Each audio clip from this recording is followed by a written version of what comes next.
Welcome to the Deep Dive. Hello. Today, we are tackling something that might look a bit dry, maybe a bit technical on the surface. Yeah, standards documents can definitely seem that way. But trust us, it's actually, well, it's a roadmap. A roadmap to delivering services that are reliable, effective, and really deliver value. We're diving into the world of information technology service management. Specifically, the international standard ISO/IEC 20000-1. That's the one. And think of us as, your guides for this. We're going to walk you through the blueprint, our source material today. It's straight from the standard itself, excerpts from the 2018 edition. Right. We're here, kind of like instructors, taking you through it section by section. We'll break down the requirements for what's called a service management system, or SMS. SMS, got it. And we'll try to show you what it actually means in practice. Our mission is pretty simple, really. Which is? To help you get properly informed about this really crucial framework without you having to wade through the entire dense document yourself. Yeah, we know standards can feel a bit, well, overwhelming. They're dense, the language is very precise, sometimes frustratingly so, and they pack in a lot of requirements. But stick with us. We're going to pull out the critical bits, connect the dots for you. And hopefully uncover some of the surprising insights and the real-world value that's kind of hidden in those pages. Exactly. This isn't going to be a dry reading. It's more of a focused exploration. And it's really key to remember this is the 2018 edition we're looking at. This was quite a significant update from the previous 2011 version. How so? Well, particularly because it adopted what's called the high-level structure, or HLS. Okay, HLS. Let's unpack that for a second. What is the HLS, and why does it get, as you said, really interesting for organizations maybe using multiple standards? Right. So the HLS is basically, it's a common framework, a kind of universal template used across many, many ISO management system standards. Like a common table of contents. Exactly like that. So standards like ISO 9000 are one for quality management, or ISO/IEC 27001 for information security. Right, we've covered 27001 before. Yes, and now ISO 20001. They all follow the same core structure, same main clause titles, same sequence. Okay. Things like context of the organization, leadership, planning, support, operation, performance evaluation, and improvement. Always in that order. Okay. So if an organization is already certified to, let's say, 27001. Then the structure of 20001 is going to feel really familiar. Right. Less daunting. Massively.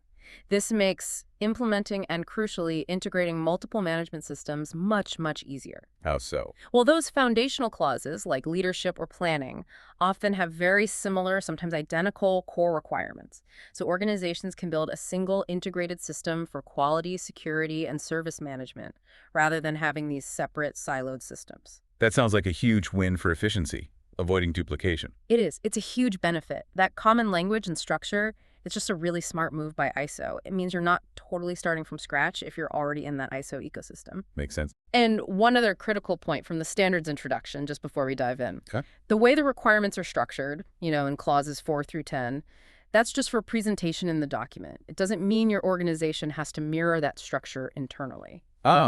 So your IT department doesn't suddenly need a Clause 7 support team. Exactly. You can map the requirements to your existing processes and structures. There's flexibility there. That is important flexibility. Yeah. Okay, so what is the overarching purpose then? What's this service management system, this SMS, actually trying to achieve? The core purpose, straight up, is to specify the requirements. Requirements for establishing, implementing, maintaining, and importantly, continually improving an SMS. Okay, and what does the SMS do?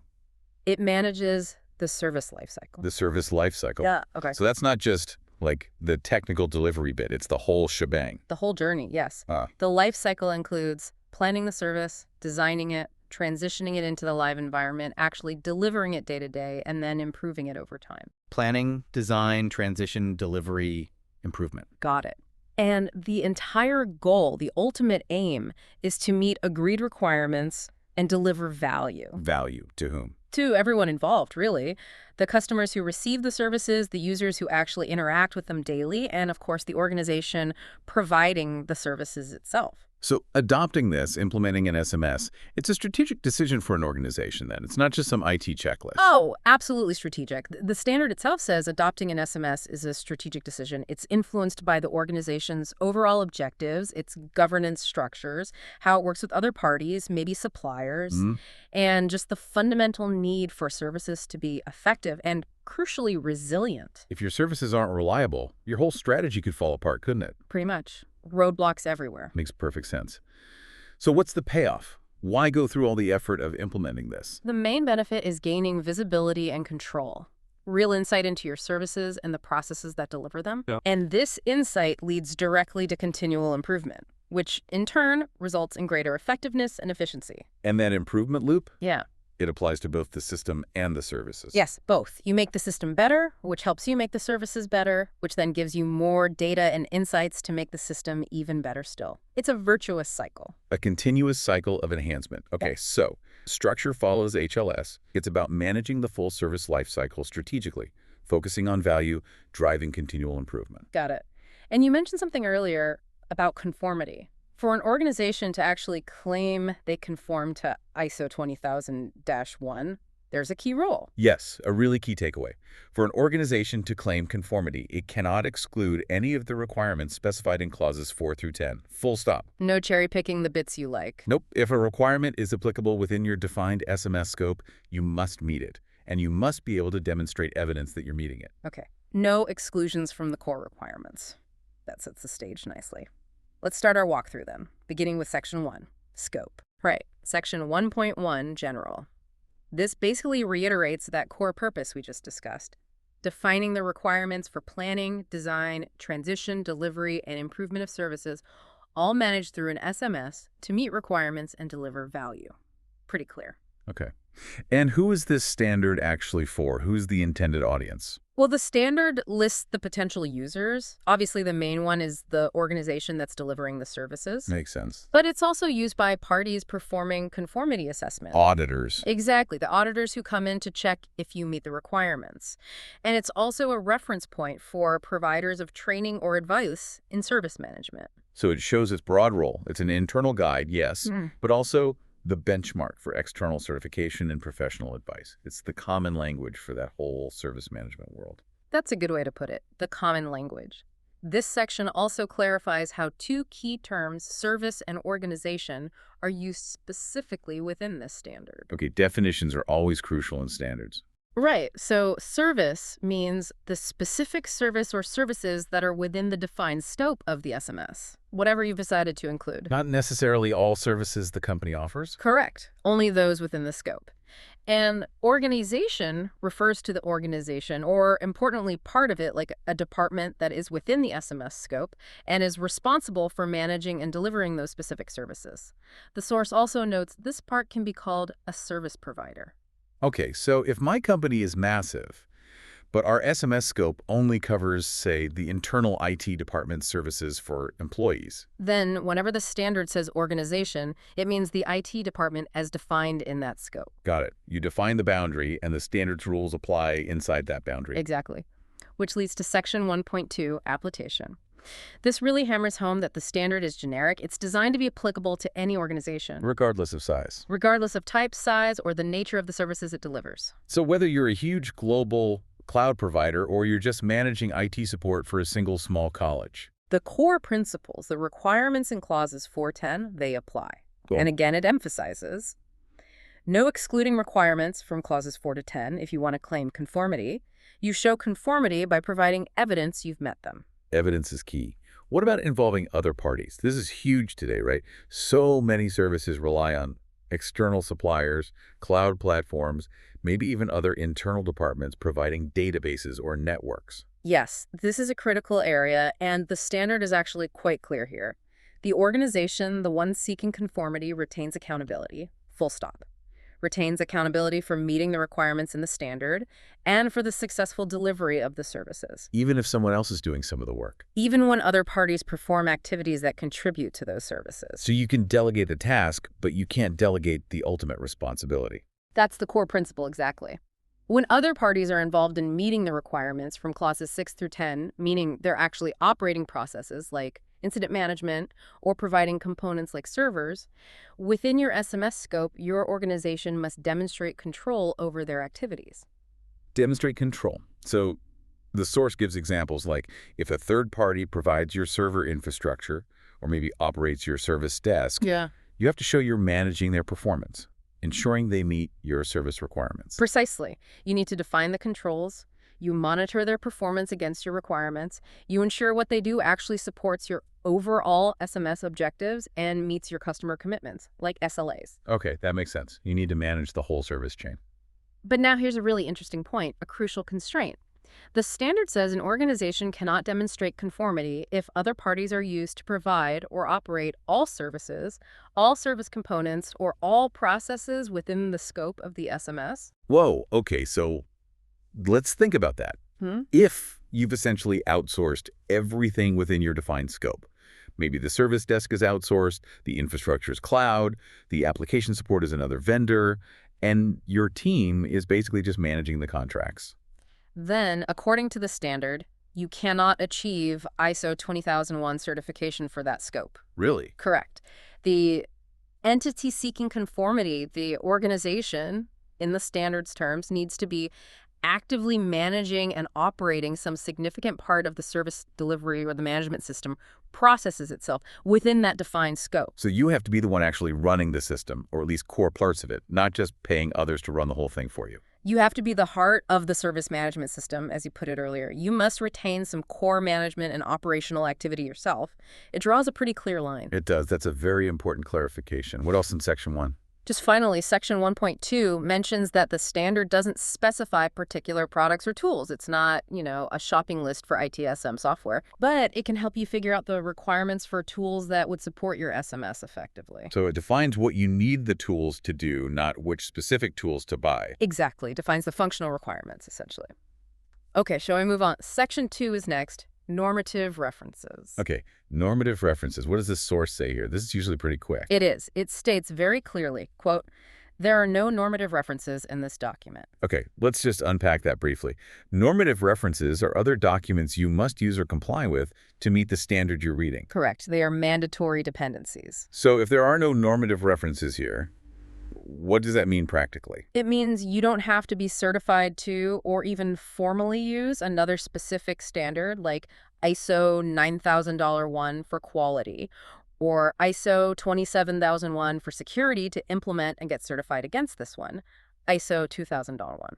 Oh, okay. Now, they are compatible, especially because of the HLS, and the bibliography at the end lists lots of related standards for guidance. But they aren't mandatory prerequisites for conforming to 2001 itself. Correct. It simplifies implementation, particularly for organizations that aren't already heavily invested in multiple ISO standards. That's definitely a plus. You can focus just on the service management requirements without being forced into other frameworks. Exactly. Now, before we get into the actual requirements clauses 4 through 10, we really need to nail down the language. Section 3 covers terms and definitions. Always essential in standards. Words have very specific, sometimes unique meanings. They absolutely do. Getting these definitions clear is crucial for understanding everything that follows. Okay. Rather than reading every single definition, which would take forever, Agreed. let's maybe highlight some of the key terms, particularly the ones that are really foundational or maybe used a bit differently than we might use them in just everyday chat. Good plan. Let's break it down. First, there are some terms common to pretty much all management system standards under Section 3.1. We've already mentioned the management system itself, 3.1.9, that set of interacting elements used to establish policies, objectives, and processes. Right. And policy, 3.1.1 as in, which is top management's formal statement of intent and direction. And objective, 3.1.13, the result you're trying to achieve. The standard emphasizes later that these need to be measurable. Measurable objectives, yes. Crucial for tracking progress. Absolutely. And a really fundamental concept is process, 3.1.1b, defined as a set of interrelated or interacting activities that use inputs to deliver an intended result. Processes are expected to add value and be carried out under controlled conditions. So the standard is essentially built around defining requirements for various processes. That's how the work gets done. Exactly. Then you've got the terms related to sort of the feedback loop. Nonconformity, 3.1.12, that's when you fail to meet a requirement. A requirement from the standard, or even one of your own internal requirements. Oh, factually. Good point. It's non-fulfillment of any relevant requirement. Then there's corrective action, 3.1.5. This is the action taken to eliminate the cause of a nonconformity, to prevent it from happening again. Ah, the cause, not just patching the immediate problem. Precisely. It's about fixing the root cause, which ties into continual improvement, 3.1.4, that ongoing recurring activity to enhance performance over time. So the cycle is, something goes wrong, nonconformity. You don't just fix the symptom, you investigate the cause, take corrective action to prevent recurrence, and this contributes to the overall continual improvement of the system. That's the ideal flow, yes. Other important general terms, documented information, 3.1.6. This is a broad term covering information required to be controlled and maintained. It includes policies, plans, process descriptions, procedures, SLAs, contracts, and records. So it covers both the how-to documents and the proof-it-happened records. Correct. Effectiveness, 3.1.7, is about the extent to which you achieve your planned activities and results. Did you do what you set out to do, and did it work? Okay. And interested party, 3.1.8. We touched on this. It's defined very broadly. Any person or organization that can be affected by, or perceive itself to be affected by a decision or activity related to the SMS or the services. That perceive itself part is quite wide-ranging, isn't it? It includes subjective perception. It does. It means you need to consider a wide range of stakeholders, customers, users, internal teams, suppliers, regulators, the community, etc. Understanding their needs is critical later on. Got it. What about terms more specific to service management itself in Section 3.2? Right, 3.2. A key distinction is between customer, 3.2.3, the organization or part of it receiving a service, and user, not explicitly defined here but implied, the individual who actually uses the service. Ah, like the finance department might be the customer for the accounting software service, but the individual accountants are the users. Exactly. They can have different requirements and perspectives. Another absolutely crucial distinction is between an incident, 3.2.5, and a service request, 3.2.25. Okay, incident versus service request. What's the difference according to the standard? An incident is an unplanned interruption to a service or a reduction in the quality of the service. It also includes events that haven't yet impacted the service but could do so. So something's broken or about to break. Essentially, yes. Whereas a service request is a request for information or advice or for access to a service or for a pre-approved standard change, it's part of normal operations. Okay, so my email isn't working is an incident? I need access to the shared drive, or can you reset my password is a service request. Perfect examples. This distinction is vital because it drives two separate core processes we'll see later, incident management and service request management. Makes sense. What else? Related to incidents is problem. 3.2.9. A problem is the underlying cause of one or more incidents, actual or even potential ones. So incident is the symptom, problem is the disease. Good analogy. And then there's known error, 3.2.9. This is a problem where the root cause has been identified and maybe there's a workaround or a method to reduce its impact even if a permanent fix isn't available yet. Okay, so problem management is about finding that root cause. A known error is when you found it, you understand it, even if you can't eliminate it completely right now. Correct. Documenting known errors helps the service desk handle recurring incidents more efficiently. Then we have service level agreement, or SLA, 3.2.2. SLAs, everyone knows those, right? Well, the standard defines it as a documented agreement between the organization, service provider, and the customer, identifying services to be provided, and the agreed level of performance. Documented promise. Exactly. And within the SLA, you have service level targets, 3.2.21. Those specific measurable characteristics the organization commits to, like resolve 95% of priority 1 incidents within 4 hours. The specific numbers you're aiming for. Yes. And underpinning all this are things like service components, 3.2.1, the parts that make up a service, like infrastructure, apps, databases, and configuration item, or CI, 3.2. CIs. What are those exactly? Any component or element that needs to be controlled in order to deliver services. Think of them as the building blocks you need to track. Could be hardware like a server, software like an OS, or application, documentation, licenses. The things you need to manage change for, basically. Yeah. Precisely. If you change a CI, it could impact a service. Finally, value, 3.2.29, gets its own definition. Usefulness, importance, or benefit. It reinforces that the whole point of service management is creating value for stakeholders. Okay, that's a good overview of the key vocabulary. Understanding these terms is like having the legend for the map before we try to navigate the standard itself. Exactly. Now we're ready to get into the requirements, starting with Section 4, Context of the Organization. Right, Clause 4. This is where you figure out the environment, the stage on which your SMS will operate. Section 4.1 is Understanding the Organization and its Context. It requires the organization to determine, figure out, and understand the external and internal issues that are relevant to its purpose and that affect its ability to achieve the intended outcomes of its SMS. Okay, so before you even start building the system, you need to look around. What's going on inside the company? Culture, structure, strengths, weaknesses, and outside market trends, competitors, regulations, technology shifts. Exactly. It's about understanding your operating landscape. What are the forces, positive or negative, that could impact your ability to deliver quality services?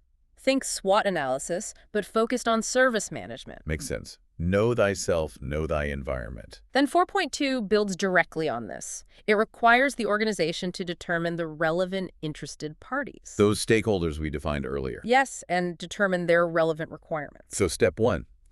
Identify everyone who has a stake in or is impacted by your services. Customers, users, regulators, internal teams, suppliers, maybe even the public. Step 2. Figure out what they actually need or expect from those services or the SMS. Precisely, because you can't possibly meet requirements or deliver value if you don't know who needs what. These identified requirements become critical inputs for designing, delivering, and improving your services later on. Okay, context understood, stakeholders and their needs identified. Section 4.3 is determining the scope of the service management system.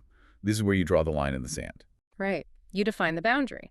The organization shall define the boundaries and the applicability of the SMS. And importantly, that definition isn't just plucked out of thin air. How so? It must take into account those external and internal issues you identified back in 4.1 and the interested party requirements from 4.2. And of course, the specific services delivered by the organization that you decide will be included in the scope.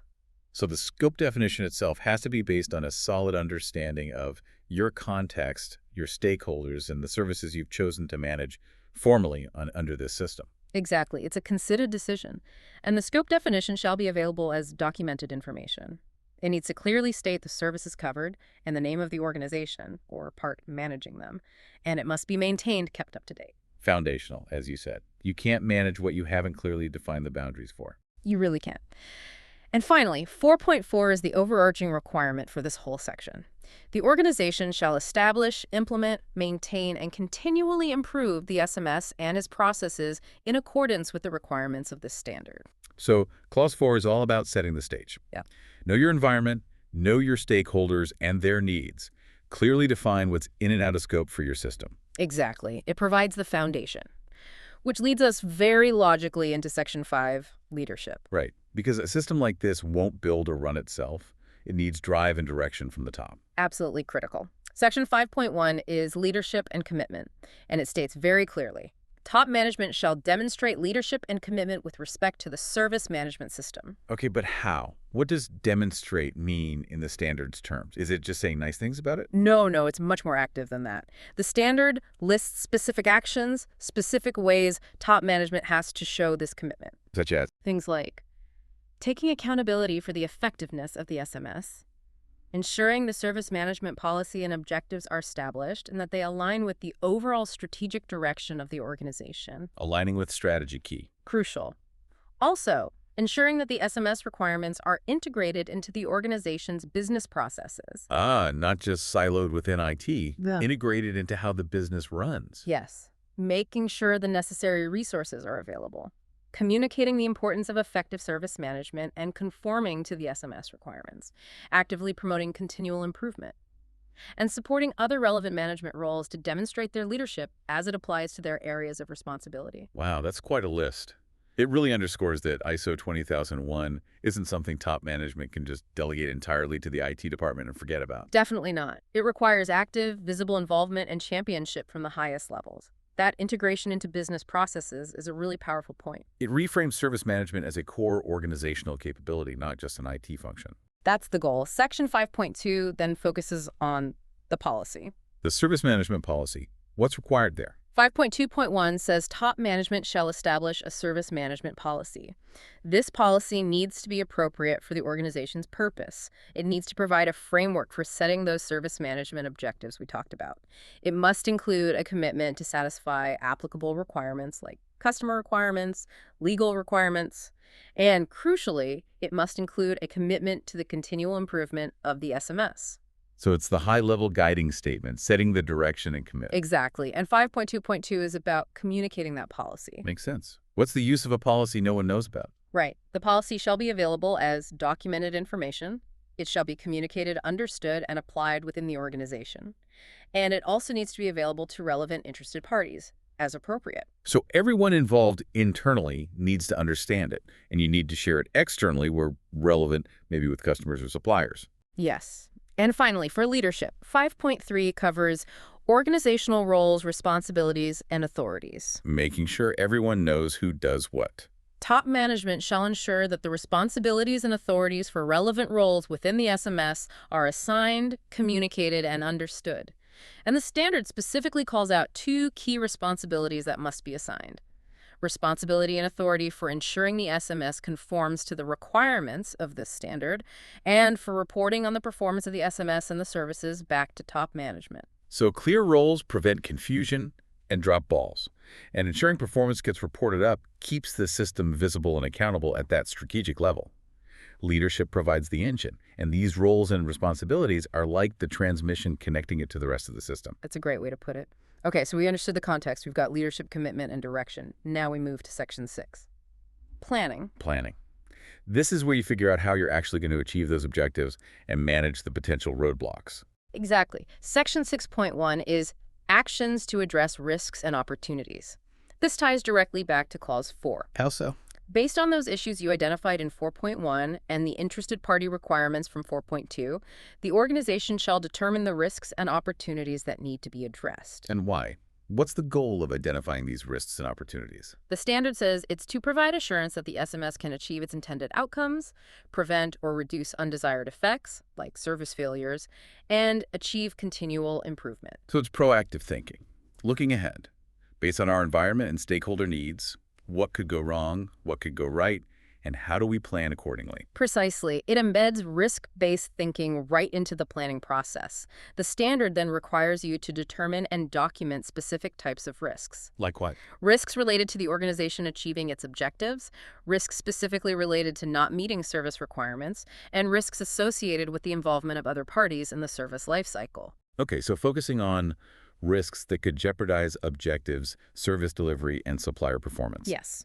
You also need to document the potential impact on customers if risks materialize or opportunities are missed, your criteria for accepting risks, and your overall approach for risk management. So document the risks, understand their impact, decide how much risk you can tolerate, and have a plan for managing them. That's it. And 6.1.3 is the action part of this.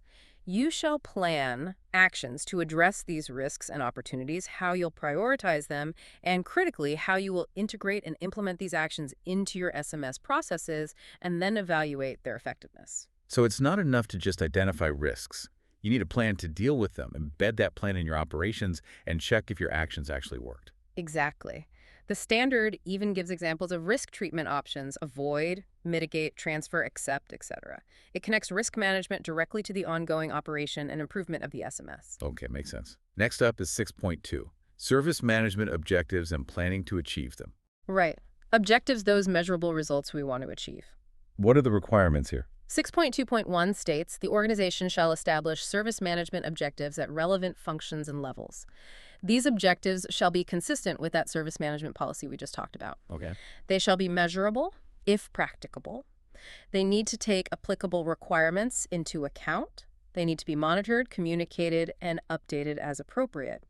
And, importantly, the organization shall retain documented information on these objectives. Measurable objectives are definitely key. If you can't measure it, you can't really manage it or know if you've achieved it, especially when we get to performance evaluation in Clause 9. Absolutely. They provide the clear targets. And 6.2.2 is about planning to achieve those objectives. For each objective, the organization shall determine what will be done, what resources will be required, who will be responsible, when it will be completed, and how the results will be evaluated. So basically an action plan for each objective, the classic who, what, when, where, how. Pretty much. Standard management practice, but applied specifically within the service management context. Okay. And the last part of planning, 6.3. Plan the service management system. This sounds like the big one. It is, in many ways. This requires the organization to create, implement, and maintain a service management plan. This plan is central. The master blueprint for the whole SMS. That's a good way to think of it. The planning for this document shall consider the service management policy, the objectives, the risks and opportunities, the service requirements, and all the requirements of this standard. It essentially pulls everything together from a planning perspective. And what kind of things must this plan include or reference? What's the required content? The source lists several critical elements. It needs to cover things like the services that are in scope, any known limitations or constraints, the relevant obligations. That includes internal policies, external standards, legal requirements, contractual commitments. Okay, so all the rules you have to follow. Yes. Also, authorities and responsibilities within the SMS, the required resources, human, technical, information, financial, the approach for working with other parties, suppliers, customers acting as suppliers, the technology used to support the SMS, and crucially, how the effectiveness of the SMS and the services will be measured, audited, reported, and improved. Wow, that is comprehensive. It really forces you to think through all the operational aspects of how the SMS will actually function day to day. It's your operational strategy documented. And a key point, all other planning activities related to the SMS shall maintain alignment with this central service management plan. It's the anchor for all SMS planning. So Clause 6 gives you the foresight, the strategy, and the detailed plans needed to make the SMS actually work and achieve its goals. Precisely. Okay, so we know our context, we have leadership support, we have a plan. Now, how do we actually support the system and the services? That brings us to Section 7. Section 7, support of the service management system. This sounds like the resources and infrastructure needed. It is. 7.1 kicks off with resources. Simple, but absolutely critical. The organization shall determine and provide the necessary resources. That includes human, technical, information, and financial resources. And these resources are needed For establishing, implementing, maintaining, and continually improving the SMS, and for operating the services themselves, meeting requirements, and achieving objectives. Basically, you can plan all you want, but without the right stuff, people, tools, information, budget, it's just theory on paper. Exactly. Resources are the fuel for the engine. Next, 7.2 covers competence. People's skills and knowledge. Yes. The organization shall determine the necessary competence for people doing work under its control that affect the performance and effectiveness of the SMS and the services. Then, it shall ensure that these people are competent based on appropriate education, training, or experience. So identify what skills are needed, make sure people have them. But it goes further. Where there are gaps, the organization shall take actions to acquire the necessary competence, maybe through training, mentoring, reassignment, hiring, and importantly, it needs to evaluate the effectiveness of these actions. Did the training actually work? Closing the loop. And you need proof. Yes. The organization shall retain appropriate documented information as evidence of competence. It's not enough to just have competent people. You need to manage competence and be able to prove it. Got it. 7.3 is awareness.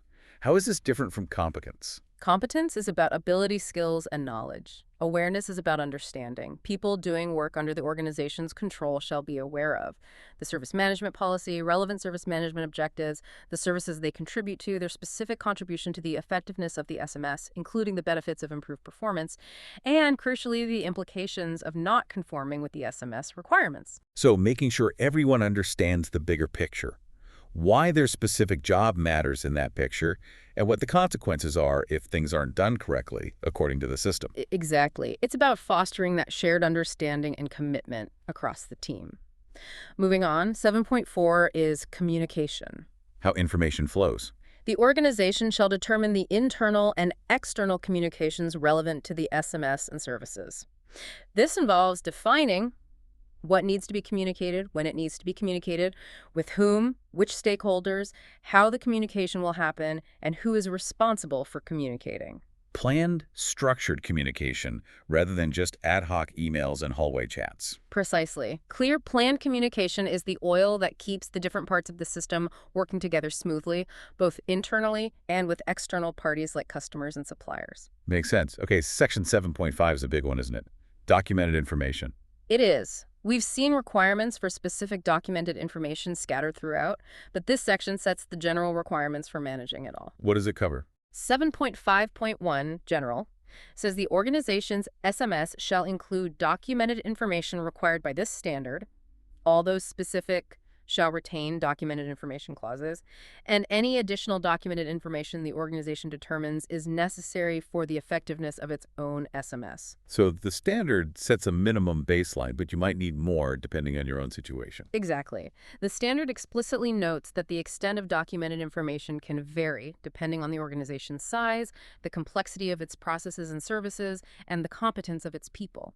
What's necessary for a huge multinational might be overkill for a small internal IT team. Right. Scalability is built in. What about creating and updating it? 7.5.2 says that when creating and updating documented information, the organization shall ensure appropriate identification and description, like a title, date, author, reference number, format, language, software version, graphics, and media, paper, electronic, and critically review and approval for suitability and adequacy. So controls to make sure the information is accurate, understandable, and officially approved before it's used. Yes, control is key, which leads to 7.5.3, control of documented information. This is about managing the documents throughout their life cycle. Okay, what controls are needed? 7.5.3.1 requires that documented information shall be controlled to ensure two main things: that it's available and suitable for use, where and when it's needed, and that it's adequately protected from loss of confidentiality, improper use, or loss of integrity. So make sure people can get the right info when they need it and keep it safe. Exactly. And 7.5.3.2 lists the activities that this control needs to address. Things like distribution, access, retrieval, use, storage, and preservation, including legibility, control of changes like version control, retention, and disposition. What happens when it's obsolete? Version control crucial for procedures and plans. Absolutely. You need to ensure people are working from the current version. This also applies to documented information of external origin that the organization determines is necessary for planning and operating the SMS, like perhaps the standard itself, or supplier documentation. That needs to be identified and controlled too. Right, managing external documents you rely on. Then, 7.5.4 provides a helpful summary list. It clarifies the key documents the SMS shall include or reference, pulling together mentions from other clauses. Like what? Can you give some examples? Sure. It lists things like the Service Management Plan, 6.3, Documented Service Requirements, 8.2.2, the Service Catalog, 8.2.4, Service Level Agreements, SLAs, 8.3.3, contracts with external suppliers, 8.3.4, agreements with internal suppliers or customers acting as suppliers, 8.3.4. Any procedures specifically required by this standard, and there are quite a few, especially in Clause 8, and the records needed to provide evidence of conformity. That's actually a really useful checklist. It gives you a concrete idea of the essential documentation skeleton for your SMS. It does. And finally, the last part of support, 7.6, is knowledge. Knowledge. How is this different from documented information? This is really interesting. The standard explicitly requires the organization to determine and maintain the knowledge necessary to support the operation of its SMS and services. This knowledge shall be relevant, usable, and available to the appropriate persons. So it's not just about the formal documents and records. It's about the collective know-how, lessons learned, best practices, the practical understanding within the team. Exactly. It's the organizational knowledge, specific to the context, the services, the parties involved. The standard requires you to manage this knowledge, ensure it's maintained, shared, and used to support achieving outcomes. It explicitly recognizes that not all crucial information lives in formal documents. Managing the intellectual capital of your service delivery operation is a required support function. That's quite forward-thinking for a standard. Okay, so Clause 7 provides all the essential foundations. The resources, the competent and aware people, the clear communication channels, the controlled information, and the managed knowledge needed to actually run the system. Exactly. It sets the stage for the core operational processes, which are detailed in Section 8, Operation of the Service Management System. Right, Clause 8. This is the big one, the longest section, where the actual service delivery happens using the processes defined by the SMS. This is where the rubber meets the road. 8.1, Operational Planning and Control, sets the scene. It's the overarching requirement to plan, implement, and control the processes needed to meet requirements and to implement those actions we planned back in Clause 6, like risk treatments. So put the plans into action and make sure they run as intended. Yes. This involves establishing criteria for the processes, implementing control of the processes according to the criteria, and keeping documented information to have confidence that the processes were carried out as planned. Evidence again? Always. It also requires controlling plan changes and reviewing the consequences of unintended changes, taking action to mitigate any adverse effects. Managing change carefully, even unexpected change. And it explicitly reiterates that any processes outsourced to other parties shall be controlled, linking forward to Section 8.2.3. You can't just ignore a process because someone else is doing it. Okay, so 8.1 sets the stage for execution. Then we get into specific process groups. 8.2 is service portfolio. Right. The service portfolio concept, covered in 8.2.1 service delivery, is about managing the entire life cycle of services. That includes services currently proposed, under development, live and operational, and those being retired. The goal is to ensure the organization has the right mix of services to meet business needs. So it's a strategic view of all services, past, present, and future. Exactly. The standard notes that several activities described later relate to managing this portfolio, things like planning services, controlling suppliers, managing the service catalog, asset management, configuration management. Okay. Next is 8.2.2, plan the services. This is about the specifics for individual services. Service requirements for existing services, new ones, and changed services shall be determined and documented. You need to understand what each service needs to deliver. Documented requirements. Yes. And the criticality of services shall be determined based on the needs of the organization, customers, users, and other parties. You also need to manage dependencies between services and avoid unnecessary duplication. So understand what the service needs to do, how important it is, and how it relates to other services. Precisely.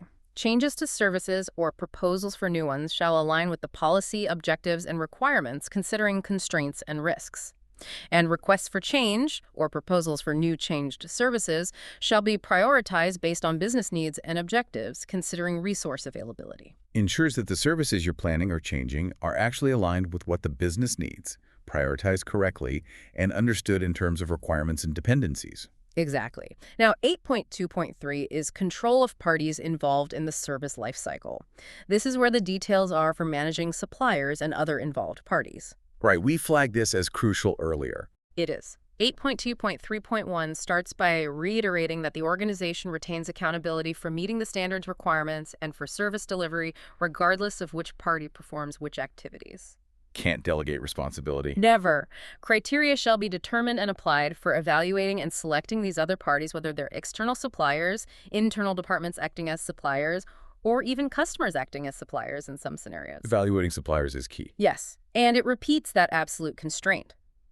Other parties cannot provide or operate all services, components, or processes within the scope if you want to claim conformity.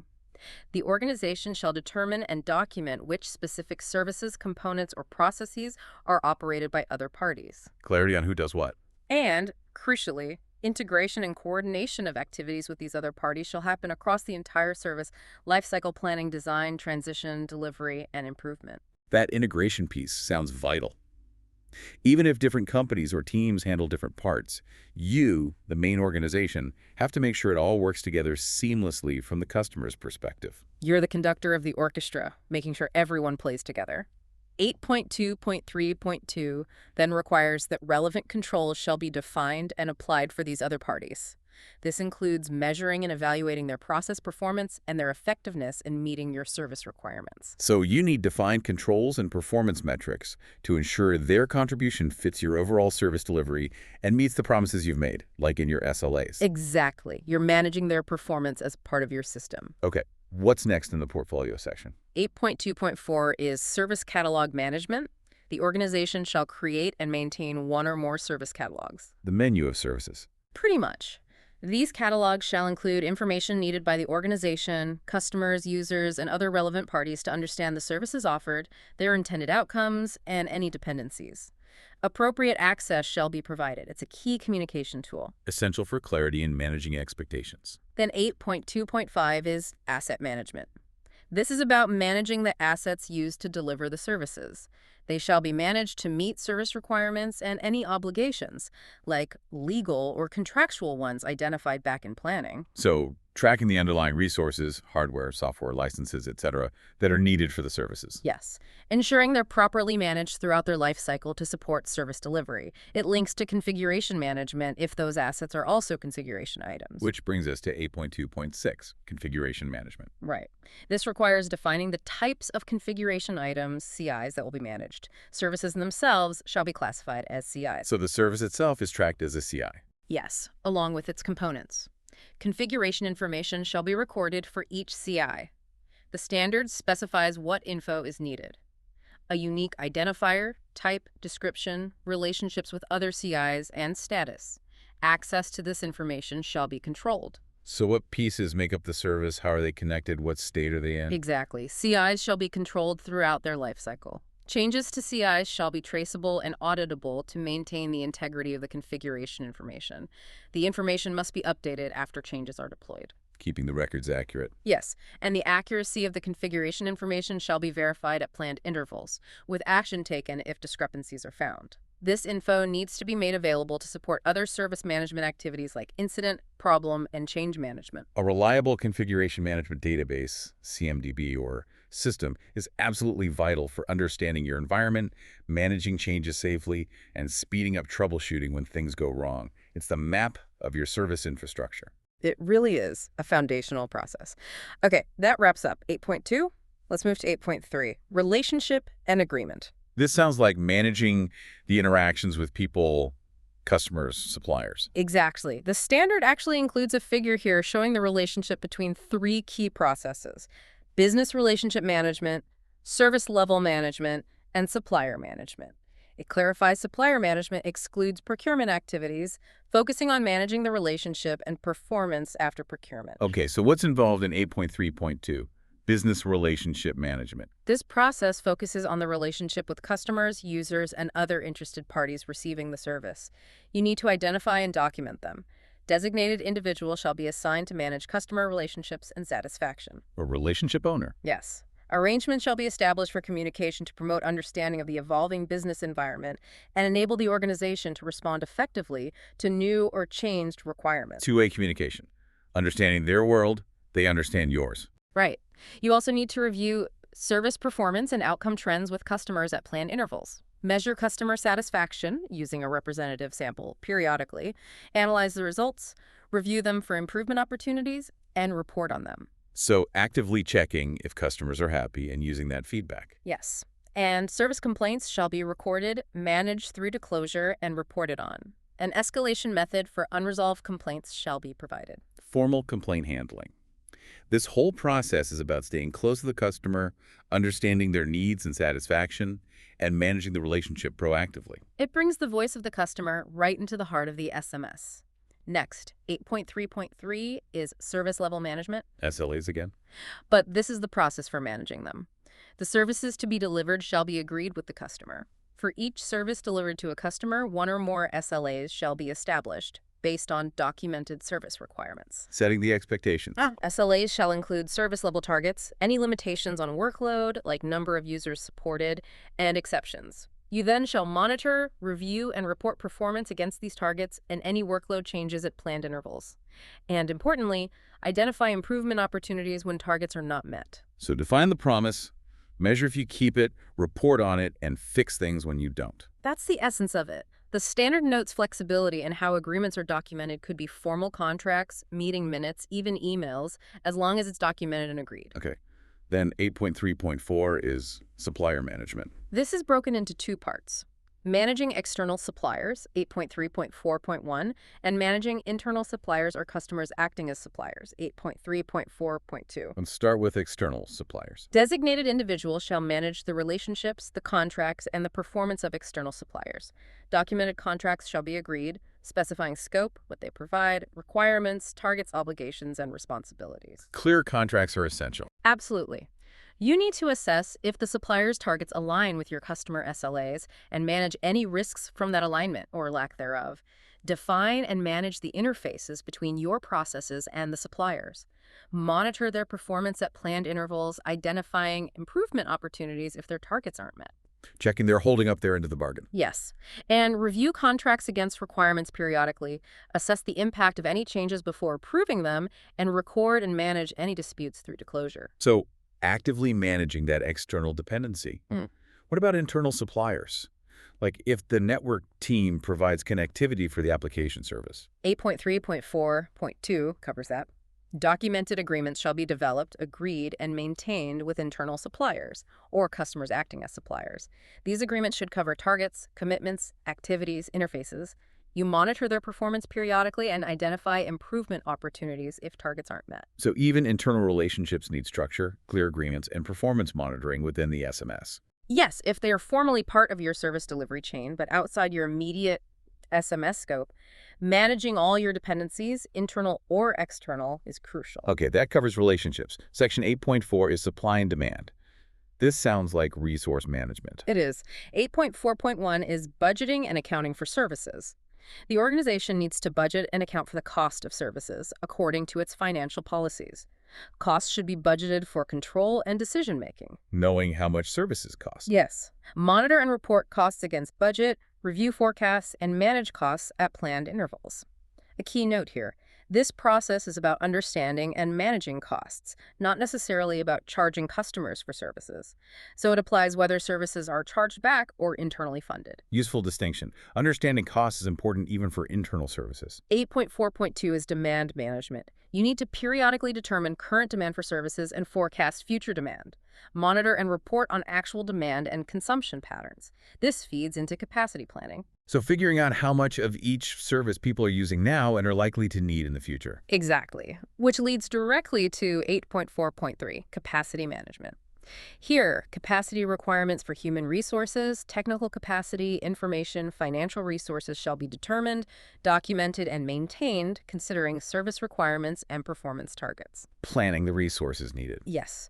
You need to plan capacity considering current and forecast demand from 8.4.2, the impact of service level targets, availability and continuity requirements, and the timescales and thresholds for making capacity changes. You must provide sufficient capacity to meet requirements. Not too little, not too much. Ideally. You also need to monitor capacity usage, analyze the data, and identify opportunities for improvement, perhaps optimizing resource use or justifying investments. Planning capacity effectively is vital for meeting service levels reliably and managing costs efficiently. Balancing performance, cost, and risk. Okay, supply and demand covered. Now, Section 8.5. Service design, build, and transition. This is about bringing new services online or changing existing ones. Right. This is where change management, design, build, and release process is live. 8.5.1 is change management. A big one in service management. Huge. 8.5.1.1 requires a documented change management policy. This policy shall define what items are under change control, the different categories of change, including emergency changes, and the criteria for identifying changes that have a potential major impact. Setting the rules for how changes are handled. Exactly. 8.5.1.2 covers change management initiation. Requests for change, RFCs, which can be for new services, removing services, transferring them, or changing components, or the SMS itself shall be recorded and classified. Log every change request. Yes. Then, depending on the type of change, it follows different paths. Changes with major impact or specific defined categories, or those involving service removal transfer, shall be managed using the more detailed service design and transition process, 8.5.2. Okay, big changes get the full treatment. Right. Other, less significant changes shall be managed using the specific change management activities detailed in 8.5.1.3, which we can summarize. What are those standard change activities? Approved changes shall be prepared, verified, and tested where possible before deployment. Deployment details need to be communicated to interested parties. You need plans and tests for reversing or remedying unsuccessful changes, a backout plan. Plan B. Always. Unsuccessful changes shall be investigated and action taken. After implementation, changes shall be reviewed for effectiveness, with actions agreed if needed. And periodically, RFC records should be analyzed for trends, with results reviewed for improvement opportunities. So a systematic workflow. Assess, approve, build, test, deploy, verify, review, and learn from trends. That's the core change management loop for standard changes. Now, for those bigger changes, we use 8.5.2, service design and transition. A more heavyweight process. Yes. 8.5.2.1 is plan new or changed services. Planning shall use the service requirements identified earlier, 8.2.2.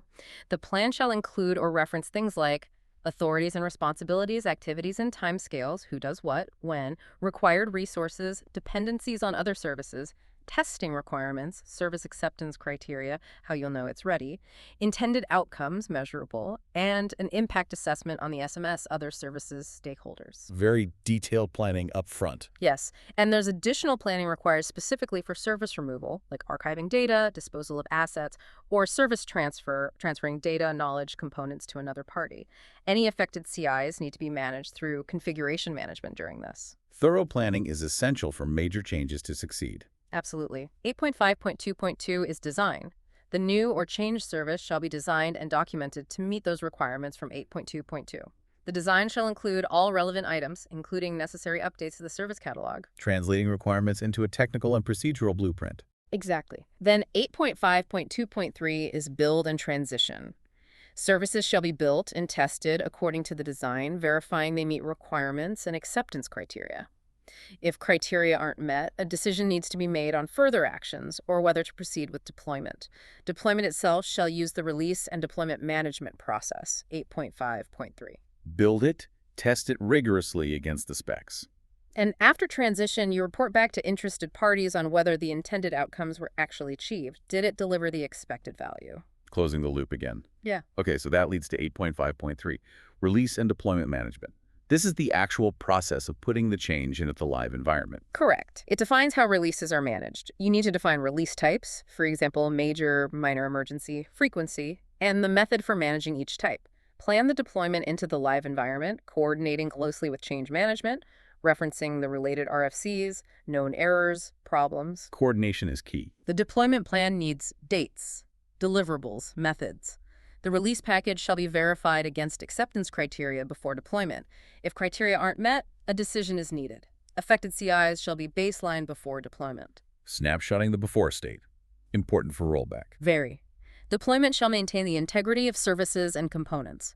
Afterwards, monitor and analyze the success or failure of the deployment, including any incidents that occur shortly after, record results and conclusions, review them for improvement, and make information available to other processes. So a controlled, verified rollout process designed to minimize disruption and learn from experience. That's the goal. These 8.5 processes guide you through introducing or modifying services safely and effectively. Makes sense. Next up, 8.6, resolution and fulfillment. This sounds like handling day-to-day operational issues and requests. Exactly. When things break or people need routine things, 8.6.1 is incident management. Restoring service when it's interrupted. Yes. Incidents shall be recorded and classified. They need to be prioritized based on impact and urgency, escalated according to defined rules if needed, resolved, and closed. Incident records shall be updated throughout this life cycle. Standard incident workflow. Yes, and criteria to identify major incidents, high impact, shall be determined, and these shall be managed via a documented procedure. Top management needs to be informed of major incidents and responsibility assigned. Major incidents also need reporting and review after resolution to identify improvements. Special handling for the big fires.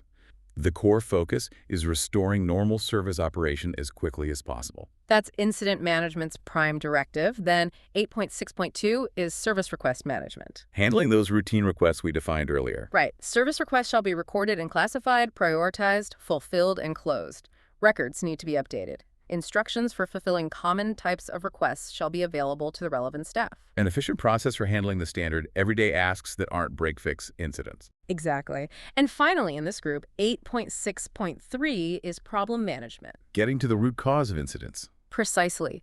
This process requires analyzing incident data, service request data, and other relevant information and trends to identify underlying problems, the causes of incidents. You need to undertake root cause analysis and determine actions to prevent occurrence or recurrence of incidents. Finding the why. Yes. Problems shall be recorded, classified, prioritized, escalated if necessary, resolved if possible, and closed. Records updated.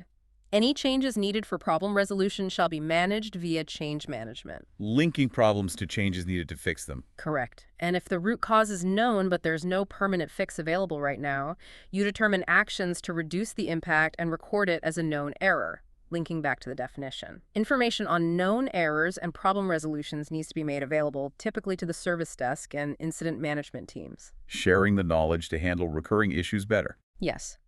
And the effectiveness of problem resolution activities needs to be monitored, reviewed, and reported on at planned intervals. Problem management is absolutely key for moving from reactive firefighting to proactive improvement. Tackling the underlying causes to reduce future incidents. Okay. Last process group in Clause 8 is 8.7, Service Assurance. This group focuses on ensuring services meet their non-functional requirements related to availability, continuity, and security. Keeping services up, running through disasters, and secure. That's it. 8.7.1 is Service Availability Management. Periodically assess and document risks to service availability. Determine service availability requirements and targets, considering business needs, service requirements, SLAs, and risks. Document and maintain these requirements targets. Defining how available the service needs to be. Yes. Then monitor actual availability, record the results, compare against targets, investigate instances of unplanned non-availability, and take actions to address the causes. It's about designing, planning, and operating for uptime. Planning for resilience and reacting effectively when services aren't available as promised. 8.7.2 is Service Continuity Management. Similar structure. Periodically assess and document risks to service continuity. Determine continuity requirements, considering business needs, SLAs, risks.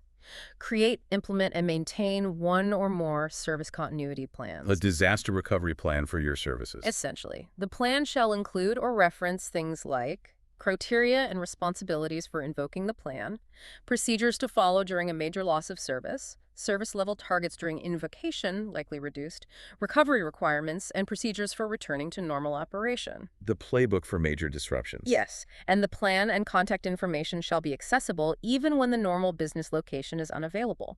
Crucially, the plan shall be tested periodically against requirements and retested after major environmental changes. Test results shall be recorded. Testing is vital. A plan isn't useful if it doesn't work. Absolutely. Reviews are required after tests or actual invocations and action taken on any deficiencies found. When invoked, you need to report on the cause, impact, and recovery actions. Learning from disruptions or simulated disruptions is critical here. You need confidence the plan will work before a real disaster strikes. You really do. And finally, 8.7.3 is Information Security Management. Security aspects of service management. Right. 8.7.3.1 requires an approved, documented information security policy relevant to the organization and its services, considering requirements and obligations. This policy needs to be made available and its importance communicated. Setting the security direction. 8.7.3.2 is about information security controls. Periodically assess and document risks to the security of the SMS and the services. Determine, implement, and operate controls to support the policy and address the risks. Control decisions need to be documented. Risk assessment and control implementation. Yes. Controls also need to be agreed and implemented for risk related to external organizations involved in service delivery. The effectiveness of controls shall be monitored and reviewed, with actions taken as needed.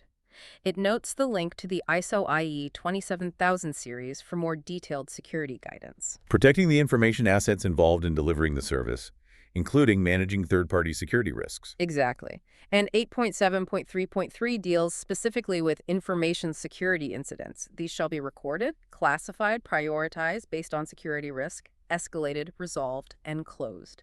You need to analyze security incidents, type, volume, impact, and report your view findings for improvement opportunities. A dedicated process separate from general incident management for handling security breaches or events. Yes, often involving different teams and procedures. Okay, that's Clause 8.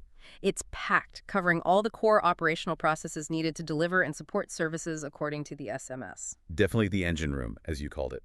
So we've covered planning, support, and operation. Now, Section 9, performance evaluation. How do we know if the engine is actually running well? Exactly. This is where we measure and assess. 9.1 is monitoring, measurement, analysis, and evaluation.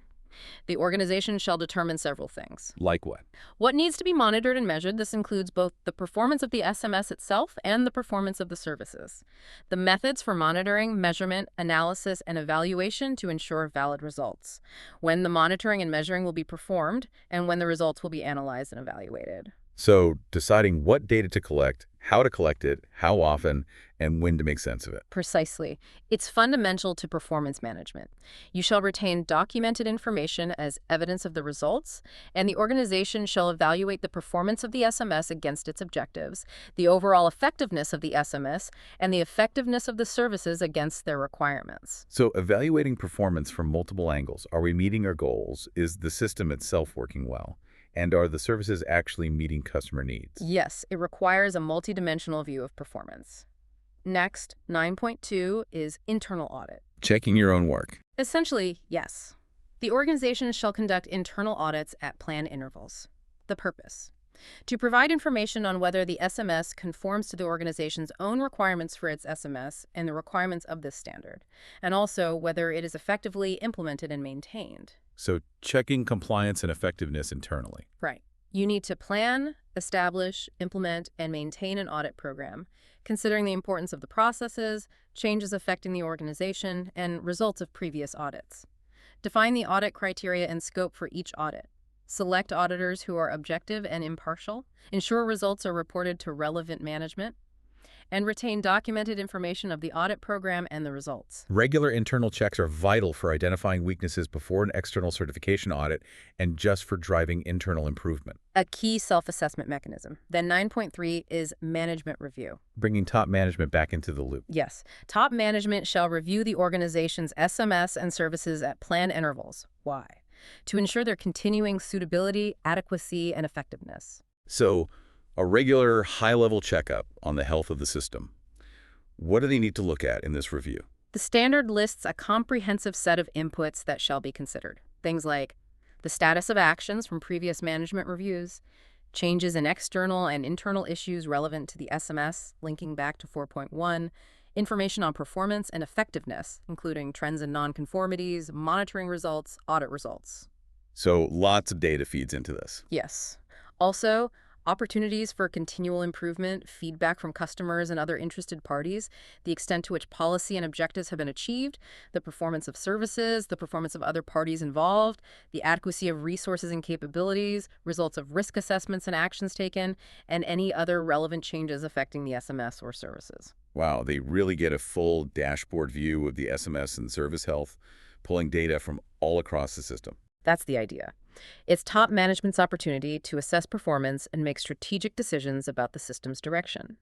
The outputs of the management review shall include decisions related to continual improvement opportunities and any need for changes to the SMS or services. So the review has to result in concrete actions and decisions, and these need to be documented. Correct.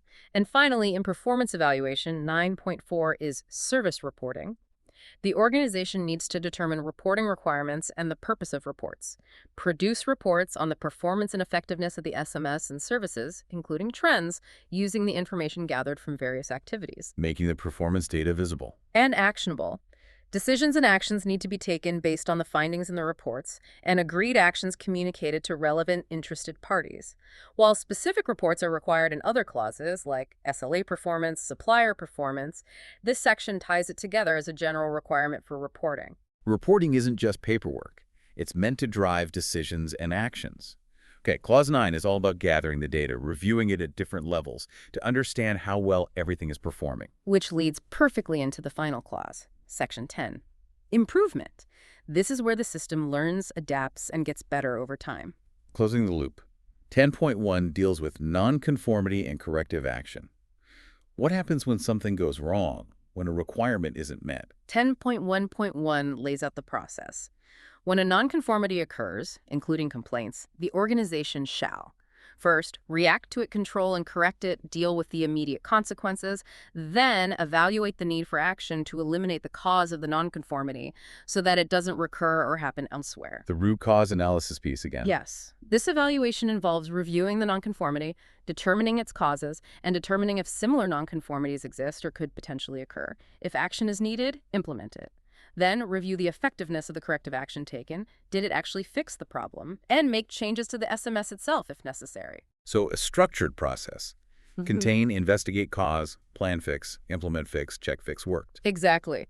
And the standard stresses that corrective actions taken shall be appropriate to the effects of the nonconformities encountered. You don't need a massive project for a minor issue. Tailor the response to the problem. And documentation. Of course. 10.1.2 requires retaining documented information as evidence of the nature of the nonconformities, any subsequent actions taken, and the results of the corrective action. Proof that the system is learning from mistakes and fixing its weaknesses. Okay. And the very last requirement, 10.2, is continual improvement. This is the overarching commitment. The organization shall continually improve the suitability, adequacy, and effectiveness of the service management system and the services. It's not a one-time fix, it's ongoing. How do you ensure that happens? The organization needs to determine evaluation criteria for improvement opportunities when deciding whether to approve them. These criteria shall include alignment with the service management objectives. Potential opportunities should be documented and approved improvement activities managed. So you need a formal way to identify, evaluate against your goals, approve and manage improvement initiatives, making sure that you contribute to making the services and the system better over time. It's not just encouraged, it's a mandatory part of the standard. It embeds that philosophy of constant betterment right into the structure of the SMS. Clause 10 effectively closes the Plan-Do-Check Act cycle, ensuring that performance evaluation leads to documented fixes for problems and proactive managed activities to enhance the system and services continually. Okay. We've walked through clauses 4 through 10, covering the core requirements, context, leadership, planning, support, operation, performance evaluation, and improvement for an ISO/IEC 2000-1.20 service management system. The source document also mentions a bibliography at the end. What does that typically contain? Right. The bibliography isn't normative. You don't have to use those documents, but it lists related standards and guidance documents that can be really helpful. Like what? It includes other relevant ISO management system standards like ISO 9001 for quality, ISO 31000 for risk management, ISO 55001 for asset management, and the whole ISO/IEC 27000 series for information security. It also lists other parts of the ISO 20000 family itself. Other parts? Yeah, like Part 2, which provides guidance on applying the SMS requirements, Part 3, which gives guidance on scope definition and applicability, Part 10, which covers concepts and vocabulary, and there are even documents showing the relationship between ISO 20001 and other common frameworks like ITIL or CMMI, SVC. Ah, okay. So what's fascinating there is, while 20001 gives you the mandatory what the requirements for your SMS. These other documents in the bibliography provide valuable context, guidance on the how, and show how ISO 20000 fits into the broader landscape of management systems and IT best practices. They're resources for deeper understanding and practical implementation help. Very useful pointers for anyone actually implementing this. Okay, so we've journeyed through the structure and the key requirements of ISO/IEC 2001.2018. It really does provide a detailed, internationally recognized framework for designing, building, transitioning, delivering, and improving services in a structured way. It absolutely does. It emphasizes strategic alignment, the critical role of leadership commitment, risk-based thinking, and a relentless focus on delivering value and achieving continual improvement. Implementing an SMS based on this standard, it's clearly a significant undertaking, isn't it? It needs real commitment, especially from the top, and careful attention to detail right across the organization. It definitely is. But the structure, thanks to that HLS, is logical. It flows naturally from understanding your environment and planning, through providing support and operating the core processes, to evaluating how well you're doing and driving improvements. So what does this all mean for you, the listener? Well, it means this standard offers a structured path, a way to move away from maybe reactive, sometimes chaotic service delivery, We've all seen that. towards a more predictable, controlled, and continuously improving system. One that's designed to consistently deliver value to your customers and ultimately to your own organization. It really is a blueprint for achieving operational excellence in how you manage and deliver services. And here's maybe a final thought where it gets really interesting. Think about that common high-level structure again. Consider the strategic potential of integrating an ISO 20001 certified SMS with other management systems your organization might have or need, like ISO 27001 for security or ISO 9001 for quality. It suggests a future beyond just getting individual certification badges. It points towards building a truly integrated management capability across the whole organization, a system designed to deliver services that are reliable, secure, high quality, and fundamentally tied to achieving your core business objectives. What could that integrated approach unlock for your organization's performance? An integrated system really does amplify the benefits you get from each individual standard. They work better together. We hope this deep dive into the requirements of ISO IX 20000-1.2019 is giving you a much clearer picture of what this important standard contains and, more importantly, why it matters for effective service management. Yeah, unpacking the clauses hopefully reveals it's not just bureaucracy, but a potentially powerful framework for improving how services get delivered. Thanks for joining us for this deep dive. As always, we encourage you to continue exploring this topic to deepen your own understanding.